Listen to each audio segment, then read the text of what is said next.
કડી એક કડી ગાય તો તમને એમ નથી લાગતું કે હળવું મજા આવી ગઈ? એમ મારામાં નથી, હજી કહું મારામાં મજા જ નથી. મજા તમારી અંદર પડી છે મારા બાપ. એટલે કહું છું ફરીથી આ પશ્ચિમી સંસ્કૃતિના અનુકરણો મૂકી અને આપણી સંસ્કૃતિમાં આવો. સૈયારા વાળાઓ બહાર નીકળો. આ તમે ગમમાં રહ્યો છો ને સવારથી સાંજ સુધી, કેવા ગમમાં રે? કોકનું ડીપી નો દેખાય, ગુડ મોર્નિંગ નો મેસેજ નો આવે, ફેસબુકમાં બ્લોગ, ઇન્સ્ટામાં બ્લોગ, વોટ્સએપમાં બ્લોગ. એવા મિત્રો પાસે આખો દી શેડ સોંગ સાંભળે.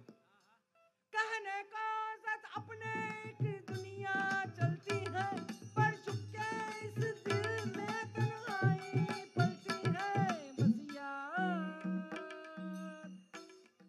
साथ है.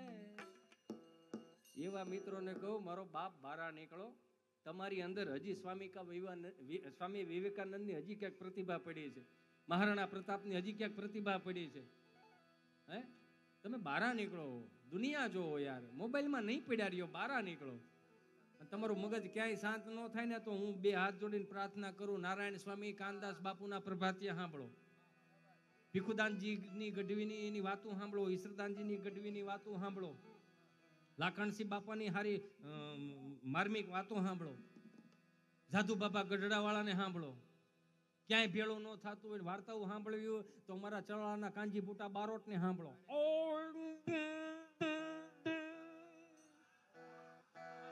બણું સાંગોળું નો વાદમી નિજા કરે કામ તો ભૂહાય ભારતમાં નામ હાસુ હરઠિયો પણ આવું કઈક બારું કાઢો. આ સાંભળો અને પાછું આનો કટકો કાઢીને ગામમાં ન ફેરવતા કે યા કોકના નામ લઈ લઈને પોતાના રોટલા શેક્યા જાય. એટલે ભાઈ એને તાજા કરી છી અને મારે છે 16 વીઘા જમીન, આ નહીં હાલે ખેડીને ખાવું કે આની માં થઈ નથી કઈ હાવ. આ તો કાંડા જ્યાં સુધી છે આપણે કોકની ખંભે બંદૂક જ નથી ફોડવી ને એવું કઈ ફેમસ નથી થવું. આ રાવણ વી ગયો તો જીત્યાનું હું અહીંયા હાલે જો. પણ 2 વર્ષ 3 વર્ષ જે કાંઈ મને ઈશ્વરે હુજાડ્યું તમને રાજી કરવાનું, તમારી અંદર બેઠેલો રામ રાજી થાય ને એટલું રાજી કરીને જવાનું છે યાર. હવે હું મરું ને તો કુતરું ગામમાં હોક પાડવો જોઈએ. ગયો દાંત કાઢીને જાવ ને મારા બાપા આવ. એટલે કહું ક્યાંય ભેળું ન થતું ને આવા શેડ સોંગ સાંભળવાનું બંધ કરો અને હાવ દેશીમાં આવો. આપણે ત્યાં જે સંપ્રદાયને માનતા હોય સંપ્રદાયના કીર્તન સાંભળો. મને વૈષ્ણવ સંપ્રદાય, આ તો કહું છું, મને વૈષ્ણવ સંપ્રદાયના કીર્તનો મને આવડતા નથી પણ હું એને સાંભળું ને, હું જ્યારે ડિપ્રેશનમાં આવું ને હું ટેન્શનમાં આવું તો એને સાંભળું. નારાયણ સ્વામીના ભજનો સાંભળું, કાનદાસ બાપુને સાંભળું, રુદ્રી સાંભળો, શિવરુદ્રી સાંભળો, યમનાષ્ટક સાંભળો, તમારું મન શાંત રહે. વૈષ્ણવ સંપ્રદાયના આ તો યાદ આવ્યું છે એટલે કડી લઈ લઉં. એ પડવે પ્રીત કરું છું પેલી રે વાલે મારે ક્યાં ઘરવાનમાં મેલીને દિવસ ઘણા થયા રે.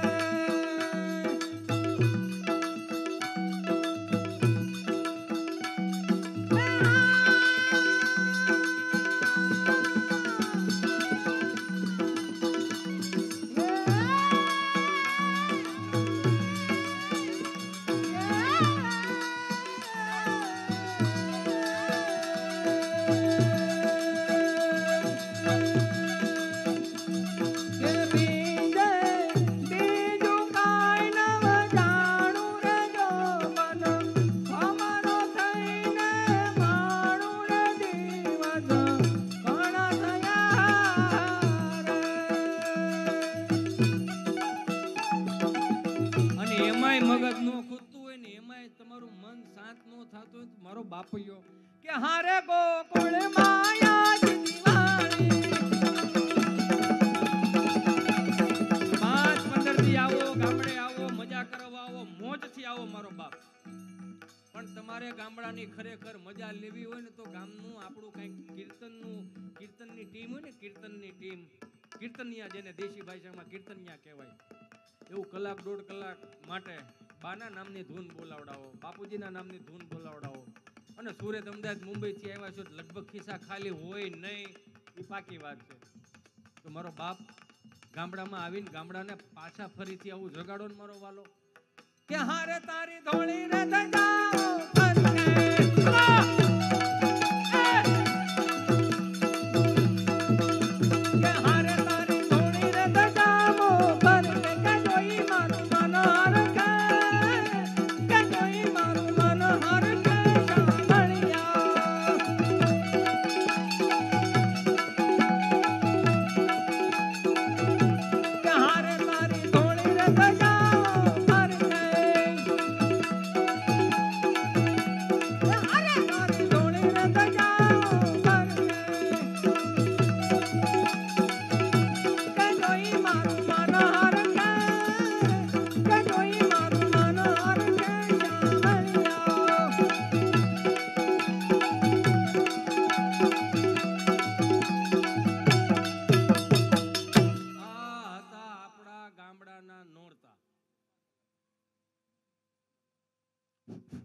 હાલ હે, થોડોક પોસળ રાખો ને ભાઈ, નકરો પવન એમ એક જોતા પવન હારો ને પવન નોય હારો લ્યો. હા, હવા હારી પણ હવા આમે નો હારી. ગુજરાતી ભાષા તો જો શબ્દના શબ્દનો અર્થનો અર્થ થાય. એમાં પછી જે ગામડાના નોરતા હોય ને પછી જે ગામડાના નવા સરપંચ થયા હોય ને એ પછી સોપડો લઈને આવે, ફાળાનો સોપડો લેવા આવે ને, નોરતામાં ફાળો થતો અને એ આવે, હાલો હાલો હાલો, થોડોક અવાજ વધારજો મોટા ભાઈ, હાલો, આવું કે એમ કહું, હાલો હાલો, આ રેડી. એ સાંભળી જાઓ, આ નવરાત્રીનો જે ફાળો થયો છે હાથમાં નોરતે, તો હું તમારા ગામનો સરપંચ તમને બાહેધરી આપું છું કે આ વર્ષમાં હું નવો સરપંચ થયો છું એટલે આ નવરાત્રીનો ફાળો હું મારી પાસે જ રાખીશ. તમે જે સમજો. અરજણભાઈ તરફથી બધી દીકરીઓને 11 રૂપિયા ભેટમાં આપે છે. બોલો અંબે માત કી જય. જય બોલાવવાની ફરજિયાત છે. આ તમારા ગામનો જ ફાળો છે. હા, ગોરધનભાઈ કિકાણી તરફથી આ બધા દીકરાઓને 1100 રૂપિયા ભેટ આપે છે. બોલો અંબે માત કી જય. એટલે આવો ફાળો થાય ભાઈ, આપણને શું વાંધો? હા, ફાળો થાય. હા, બોલબમ શું થાય, વાંધો નહીં. અરે બધું ભેટમાં જાવ ને ભાઈ, આપણે ક્યાં લઈ દઉં કઈ. એ બને મજા આવે, આપણને મજા આવે. પણ આ વર્ષનો ફાળો મારી પાસે રાખે. ગયા 5 વર્ષનો ફાળો મારી પાસે નથી. હું અને રામભાઈ બે ગયા હતા જૂના સરપંચ પાસે, અને સરપંચને કીધું કે જૂના આપણા ફાળાના સોપડા ક્યાં છે? તો સરપંચ નો બોલ્યા, ત્યાં તો એના ઘરવાળા બોલ્યા, એ બકરી સોપડો સાવી ગઈ ભાઈ. પછી તો રામભાઈ પાછા ન પડ્યા. રામભાઈ તરત કીધું, ભલે બકરી સોપડો સાવી ગઈ, પણ જ્યાં તમે બકરીને બાંધો છો ને એ બકરીની લીંડિયું 4-5 લઈ જાવી છે. એકાદો આંકડો તો લેખો હોય છે ને. એમ થોડા દાવા દે. મારો રામ ભલું કરે, કેવાનો મારો ભાવ. આવું હતું ગામડામાં, આવું હતું. પણ એવો જ બીજો ફાળો. અને જો એક વસ્તુ બીજી કહું કે ગામની દીકરીઓ જ્યારે એ ગરબે રમતી ને એની જે આખા ગામમાંથી જે ભેટ આવી હોય ને, એ ભેટ બધી એનું કંઈક સ્ટીલનું વાસણ લઈ દઈને બધી દીકરીઓને જ્યારે ભેટ આપે ને, એ બધી દીકરીઓ જ્યારે જગદંબાઓના સ્વરૂપમાં હોય જ્યારે ભેટ હાથમાં લઈને ત્યારે ગામને આશીર્વાદ આપે કે તમારા ગામની વાડીઓ લીલી ને લીલી રહે. અમે તો અહીંયા નથી રહેવાની, પણ તમારા કૂવામાં કોઈ દી પાણી નહીં ખૂટે, એવી જગદંબાઓના આશીર્વાદ હતા. આ દીકરીઓને, બેનું દીકરીઓને, ભાણિયા ભાણકીઓને દેવાનું બંધ કર્યું ને, પછી જ આ 800 ફૂટે વીએ ગયા પાણી. પાણી ઉષા જ હતા, દેવાનું બંધ કર્યું એટલે